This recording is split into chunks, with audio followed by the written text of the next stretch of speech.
আসসালামু আলাইকুম। Recently online প্ল্যাটফর্মে যে কেক রিলেটেড জিনিসগুলো নিয়ে পুরো মাথা একদম খারাপ হয়ে যাচ্ছে। আপনি ফোনে দেখেন, ইউটিউবে দেখেন, টিকটক দেখেন, যেখানেই যান, যে অনলাইন প্ল্যাটফর্মে যান না কেন, শুধুমাত্র কেক।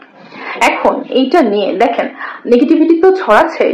সেকেন্ডলি হ্যাঁ, যার রিজিকে যেটা রয়েছে সেটা সে করবে। আপনার রিজিকে যতটুকু রয়েছে সেটা ব্যবস্থা আল্লাহ কিন্তু যেভাবেই হোক করে দিবে। এই রিজিক নিয়ে কোনো কিছু বলার নাই। আসলে আপনাকে যে কোনো রাস্তা আল্লাহ দিবে, আপনি সেটা কিভাবে আসলে করছেন সেটা আপনার উপরে ডিপেন্ড করে। এখন যে ভাইয়াটাকে নিয়ে আসলে বেশি ট্রোলিং এর যে শিকার হচ্ছে, আসলে উনি ট্রোল হচ্ছে ওনার কথার কারণে।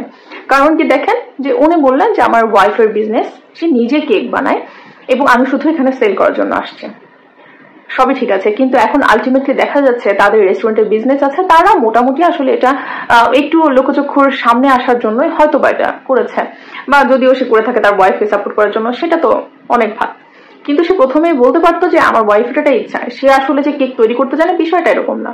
কারণ একটা মানুষ 50-60টা কেক মানে একলা কিভাবে রেগুলার কন্টিনিউ আপনি একদিন করছেন, এরকম তো না যে সপ্তাহে শুধুমাত্র শুক্রবারের দিন করছেন, সারা সপ্তাহ আপনি ফ্রি থাকছেন। একটা মানুষের পুরো এত কিন্তু প্রেশার নেওয়া সম্ভব না, মানুষ তো, তাই না?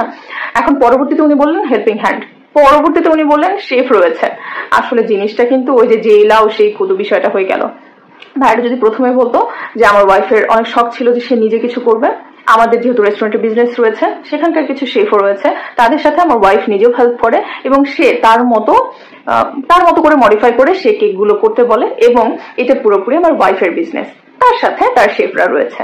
তার এটা ইচ্ছা যে সে তার বিজনেসটাকে দাঁড় করাবে, আমি শুধুমাত্র তাকে সাপোর্টিং রোল হিসেবে তার পেছনে ছিলাম। That's it. এটা নিয়ে আর এত ঘেটে মানে ডালা চালে খিচুড়ি হইতো না।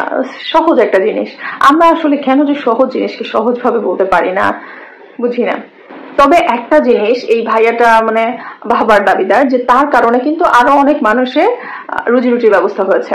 কারণ তার দেখা দেখি আরো অনেক মানুষ কেক বিক্রি করছে, সেখানে কেক পুডিং সবকিছু নিয়ে আসছে, তারাও বিক্রি করছে, তাদেরও কিন্তু ইনকাম হচ্ছে। তারা হয়তো বা এতদিন এরকম ভাবে ওপেনলি আসতে পারে নাই, হয়তো বা চিন্তা করেছে কি বলবে। তো ভাইয়াটা যখন আর কি ট্রেন্ডিং টপিকে চলে এসেছে, তারাও কিন্তু নিজেদের যাদের ভেতরেও যে একটা সুপ্ত প্রতিভা রয়েছিল, তারা সেটা নিয়ে সামনে চলে এসেছে। তবে হ্যাঁ, সবার উদ্দেশ্যে আমি যে কথাটা বলতে চাই, আসলে কারো কোনো কিছু দেখে হুচুকে সেই জিনিসটাই করা কখনোই উচিত না।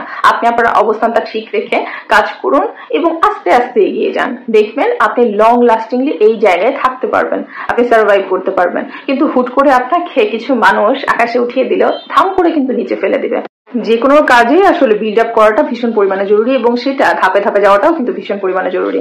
যারা আসলে ভাইয়াকে দেখে যে হুচুকের মধ্যে চলে যাচ্ছেন, ভুল করছেন, আপনি আপনার অবস্থানটা নষ্ট করছেন। তাই কারো কোনো কিছু দেখে না একদম ধাম করে সিদ্ধান্ত নিবেন না, ও আচ্ছা আমিও পারি, আমিও চলে গেলাম। তাহলে তো এটা হলে আমাকেও তো আসলে যাওয়া উচিত, আমিও তো অনেক কিছু করতে পারি। এখন কি আমি এগুলো তৈরি করে নিয়ে রাস্তায় চলে যাবো? ডেফিনেটলি না, কারণ আমি তো ওরকম চিন্তা ভাবনাই করি নাই। তাহলে আমি সেই জায়গায় কেন যাবো শুধুমাত্র এই টপিক গুলোতে আসার জন্য? ডেফিনেটলি না। সর্বোপরি একটা কথাই বলতে চাই, ভাবিয়া করিও কাজ, করিয়া ভাবিও না। এখন এই কথা যদি আপনারা বুঝতে পারেন তাহলে খুবই ভালো, আর না বুঝতে পারলে আরো অনেক ভালো।